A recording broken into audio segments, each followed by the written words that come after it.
Hello, friends, fiends, and fellow YouTubers, and welcome to episode 652 of the Daily Comic and Collectible. Today, the collectible of the day is the Toybiz Toys Marvel Comics series Uncanny X-Men line Power Punch Action Juggernaut action figure. Incredibly strong, virtually invulnerable, and with a body almost bursting with mutant powers, Juggernaut is the ultimate mutant battering ram. Juggernaut is unstoppable. He could smash his way through anything, even a mountain. His skin is so tough, nothing can even penetrate it. The only way to defeat him is to tear off his helmet and knock him out. Something that, thanks to his battering ram-like fists, is almost impossible. This 5-inch scale action figure of the evil mutant Juggernaut features an intricate design and hand-painted deco. This figure also features vintage articulation and comes with his very own Power Punch action battering ram. Not that he even needs it. Just press the button on his back to activate his Power Punch action. Snap the battering ram onto his shoulders and roll him forward. And yes, he even includes wheels on his feet. This Uncanny X-Men action figure also includes a special edition Marvel Universe Juggernaut trading card inside. This evil mutant was released in 1991 by Toybiz Toys.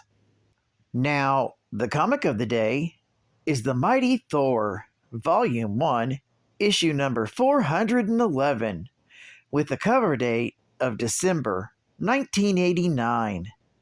This is part of the Acts of Vengeance event, with story by Tom DeFalco, art by Ron Frenz, and cover by Ron Frenz. This issue is titled, The Gentleman's Name is Juggernaut. The story opens with Eric Masterson at home with his pal Hercules, lounging around, concerned about the news that the Avengers Island has been attacked. He's worried that it seems like every superhero is being attacked these days, but Hercules doesn't seem to care. The mystery villain, that eventually turns out to be Loki, has been searching for Thor, but can't seem to find him as he's unaware that Eric is the new human identity of the Thunder God. Meanwhile, Juggernaut is being held in the British prison at Crossmoor when he's suddenly teleported to New York City and begins to go on a joyous rampage. Eric sees this on television and changes into Thor, flying downtown to meet the enemy. Thor confronts Juggernaut and is immediately punched across several streets to land in a storefront, followed by a car which the Thunder God manages to knock out of the path of pedestrians. The villain then hurls a crowded bus at Thor, who creates a whirlwind to lift it and deposit it carefully on a nearby rooftop. But Thor begins growing weary from this mystery malady that has been afflicting him as of late. Meanwhile, various teens and young adults across the city are viewing the super battle on TV and then prepare to take action. Wealthy Dwayne Michael Taylor is notified of the signal by his aides, Andrew Cord and Ty, and suits up for action as the Night Thrasher. Back at the battle, as Thor weakens, Juggernaut starts hitting him with railroad cars. Fed up, the Thunder God hurls Mjolnir at Juggernaut's face. It lands but does no damage. Then, the villain grabs its strap, so on returning to Thor, it pulls the villain back with it to collide with Thor for some severe damage. It looks like Thor is down for the count, but then the new warriors, Firestar, Namorita, Night Thrasher, Nova, Marble Boy, and Speedball arrive to challenge Juggernaut. This story is continued in Thor, issue number 412. Geek Fact: this issue is considered a key issue, featuring the first appearance of the New Warriors. It's also the first appearance of Night Thrasher. It's also the first appearance of the minor characters Ty and Andrew Cord. Bonus Geek Fact: Dwayne Taylor's parents were murdered when he was a child, and so he swore vengeance on all criminals. In order to do so, he trained under the auspices of his guardians, Ty and Cord, who maintained the multinational Taylor Foundation, set up by Dwayne's father before he died. When he had finally reached a plateau in which he felt he could begin the fight, he organized a team of teenage superheroes. Nova was a former champion of Xandar, whose powers were reactivated by Taylor throwing him off the roof of a tall building.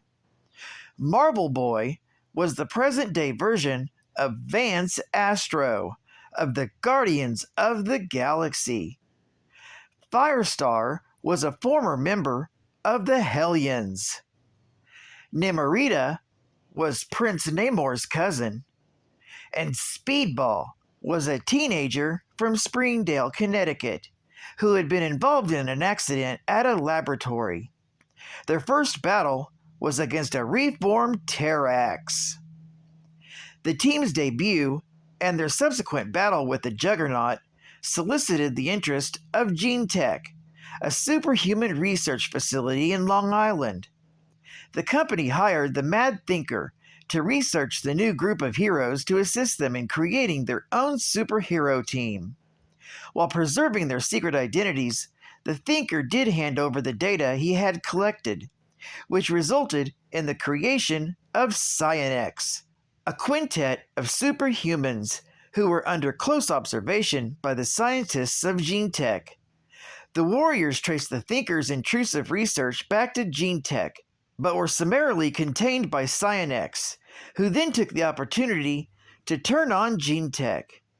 With the late arrival of Speedball, the Warriors were able to overpower the company's rogue super team. However, the battle had garnered the attention of the news media, who televised the Warriors' departure from GeneTech's facility. Mariette Karam happened to catch one of these broadcasts and recognized Nova, which prompted her to step up the timetable on her plans. In the interim, the Warriors continued to work together, foiling Star Thief, Force of Nature, the Bangle, and others from causing harm. The team also survived a confrontation with the White Queen and her Hellions in an effort to take Firestar back. The New Warriors also fought the Fantastic Four when Marble Boy, who was under the Puppet Master's control, kidnapped Alicia Masters. Her father, the Puppet Master, knew something was wrong with her. It was later discovered that a Skrull, Lyja, had been impersonating Alicia. Advertising ad fact. Video excitement in the palm of your hand. From Tiger. Get all your favorite video hits in the size that'll go anywhere you do. Perfect for fun. Double Dragon. Jump, kick, and fight your way through 4 missions to defeat the big boss. Gauntlet. Can you survive 9 levels of play to find the long-lost sacred orb to win? Simon's Quest. Defeat grunts, bats, and skeletons in this 4-level game of skill and strategy. And finally, Jordan vs. Bird. 7 game variations makes going one-on-one with your favorite basketball heroes a must. So if you're looking for action and fun, Look for these and other mega hits from Tiger. Tiger LCD video games. Video excitement in the palm of your hand. And final geek fact. Cain Marko, better known as Juggernaut, is a longtime enemy and sometimes ally of the X-Men. As a child, Cain was regularly abused by his alcoholic father. His stepbrother, Charles Xavier, on the other hand, was treated much better, while also exceeding him in studies and sports. All of it caused Cain to hate Xavier for years. While serving in the U.S. Army, Cain accidentally found the Temple of Sidorak and obtained the Crimson Gem. The gem's mystical power transformed Marko into Sidorak's avatar on Earth, the Juggernaut. Marko used its powers to spread chaos and cause destruction, often together with his partner in crime, Black Tom Cassidy. After years of being a villain and terrorist, Marko started to reform. He reconciled with Xavier, joined the X-Men, and later, the Excalibur. Well, I'd like to thank you for joining me for another Daily Comic and Collectible, and I'd hope to see you again Wednesday. This is Cat Fan Comics Man, and I'll catch you on the flip, baby. Over and out.